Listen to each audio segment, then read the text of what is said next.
Há mais de 100 milhões de anos, a Amazônia que conhecemos era uma paisagem alienígena, onde agora uiva a mata densa, estendiam-se planícies costeiras, estuários salgados, desertos escaldantes e vastos pântanos. A região que hoje abriga o maior reservatório de biodiversidade do planeta já foi lar de criaturas tão colossais quanto misteriosas. Esse antigo mundo é revelado pela Formação Solimões, nos estados do Acre e Amazonas, e pela Formação Itapecuru, no Maranhão. Ali, sob camadas de rocha e lama fossilizada, repousam pistas de uma fauna quase esquecida. No Cretáceo, o supercontinente Gondwana ainda não havia se desfeito completamente. A floresta que hoje pulsa com vida já foi um corredor de dinossauros, conectando o que hoje é Brasil ao que foi um dia a África. Esse é o palco onde nossa história começa, um cenário de metamorfose geológica, onde o tempo esculpiu tanto os fósseis quanto os enigmas que os cercam. Na fronteira entre floresta e mar,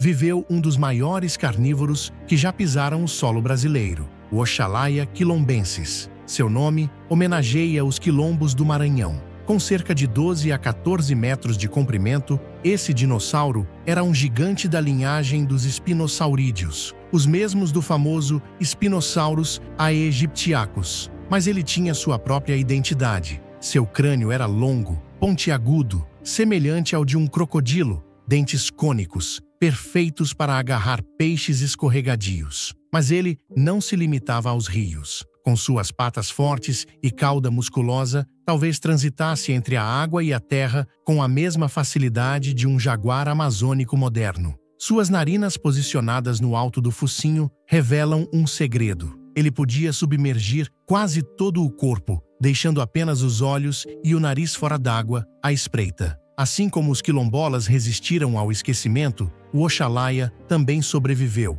não em carne, mas em pedra, emergindo das falésias da ilha do Cajual, no Maranhão, onde hoje o mar bate em silêncio contra os fósseis esquecidos. Nem todo gigante era predador. No coração da Formação Itapecuru, no Maranhão, os paleontólogos encontraram o fóssil de um herbívoro ancestral, o Amazonsaurus maranhensis. Com até 12 metros de comprimento, ele pertencia ao grupo dos titanossauros, conhecidos por seus pescoços longos e caudas como chicotes. Mas o Amazonsaurus não era um colosso desajeitado. Ele era ágil para seu tamanho, e sua estrutura óssea sugere um andar relativamente leve, adaptado a terrenos úmidos. Imagine esse animal caminhando em silêncio sob a copa de samambaias gigantes, o chão vibrando a cada passo. Ele se alimentava de folhas altas, usando seu pescoço como ponte viva entre o céu e a terra. O solo sob seus pés era o começo da Amazônia.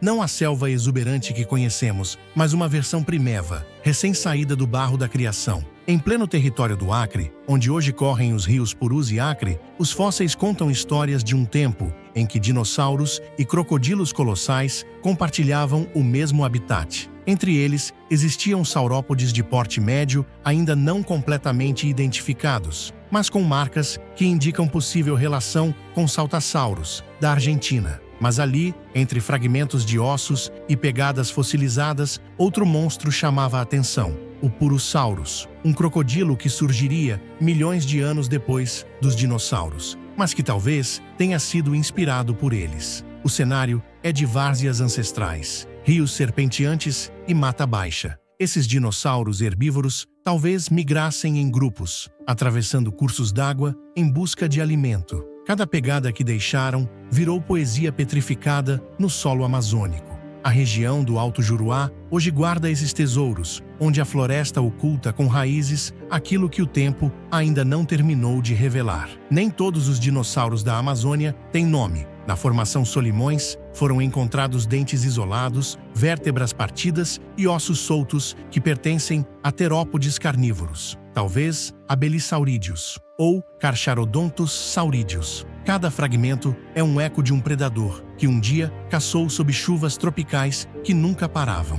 Esses vestígios estão longe de serem peças completas, mas falam com voz própria. Contam sobre criaturas de até 8 ou 9 metros, com mandíbulas afiadas, braços curtos e olhos voltados para a caça. Talvez nunca saibamos seus nomes, mas sabemos que estiveram ali. Seus dentes afiados resistiram ao tempo como lanças esquecidas. Cada fóssil, um sussurro do passado dizendo: eu existi.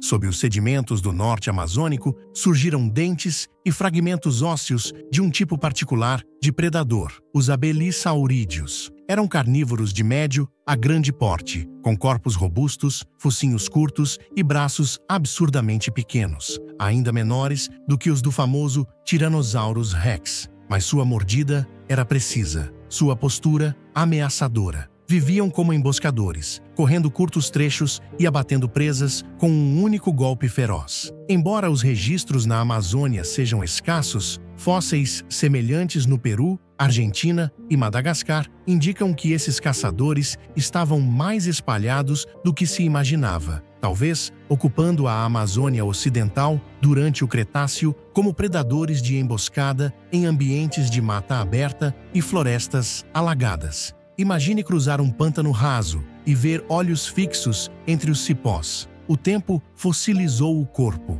mas o olhar ainda parece vigiar. A floresta amazônica do passado não era apenas viva no chão, ela zumbia no céu. Pelo menos 3 linhagens diferentes de pterossauros sobrevoaram o que hoje é Brasil. E embora a maioria dos fósseis esteja nas regiões Nordeste e Sudeste, há indícios de que os céus amazônicos foram cruzados por répteis alados de até 5 metros de envergadura. Imagine um crepúsculo antigo, com bandos de pterossauros planando sobre rios dourados, em busca de peixes, frutos ou até carcaças esquecidas. Alguns tinham penas primitivas, como pequenas fibras que cobriam seus corpos. Outros ostentavam cristas coloridas, talvez usadas em rituais de acasalamento. Eles eram os senhores dos ventos, voando entre árvores que ainda estavam aprendendo a ser floresta. Hoje, apenas ossos ocos e fraturas fossilizadas indicam seu breve domínio sobre o céu amazônico. Um domínio que foi belo, rápido e silencioso como um trovão distante.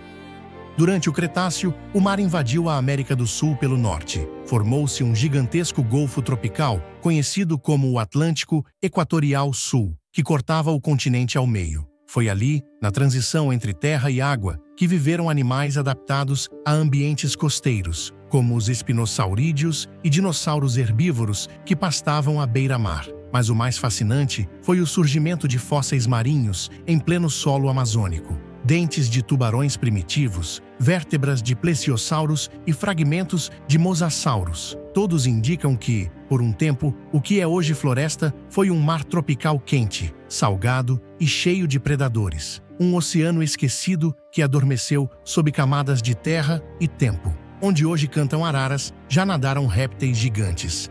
À medida que o Cretáceo avançava para seu fim, a Amazônia começou a se transformar. O clima ficou mais instável. Os níveis dos mares subiram e desceram. A vegetação mudou. Samambaias deram lugar a angiospermas, as primeiras plantas com flores. Os rios se tornaram mais sinuosos. Os pântanos, mais voláteis. Os dinossauros da Amazônia não foram extintos de uma só vez. Eles desapareceram em silêncio, espécie por espécie, como uma orquestra que perde seus instrumentos até que reste apenas o eco. O impacto do asteroide que atingiu o que hoje é o México foi o golpe final. Mas aqui, na floresta ainda em formação, o colapso foi mais gradual, como uma vela que se apaga com o vento quente da mudança. A vida silvestre da Amazônia continuaria, mas os gigantes seriam substituídos por seres menores, mamíferos, aves, crocodilos, preguiças gigantes. Os dinossauros viraram memória, enterrada sob raízes e silêncio. Hoje, a floresta amazônica cobre mais de 5 milhões de quilômetros quadrados, e a maioria desse território ainda esconde fósseis não descobertos. Cientistas brasileiros e estrangeiros percorrem regiões remotas, como o Alto Rio Purus, a Serra do Divisor e a Bacia dos Solimões, em busca de pistas do que mais viveu aqui. A cada dente descoberto, a cada vértebra extraída do barro, abre-se uma janela para um mundo perdido. A paleontologia amazônica é recente, mas promissora. Quantos dinossauros ainda dormem sob a mata espessa? Quantas espécies jamais catalogadas seguem intactas, esperando o toque das mãos humanas para contarem sua história. O passado da Amazônia é tão profundo quanto o seu presente. E talvez no futuro, um novo gigante receba um nome, batizado não em honra à destruição, mas à persistência da memória. Hoje vimos um pouco da história de nosso passado. Se você gostou deste documentário, não se esqueça de se inscrever no canal. Obrigado por ter dedicado seu tempo a absorver este conhecimento. Fica com Deus.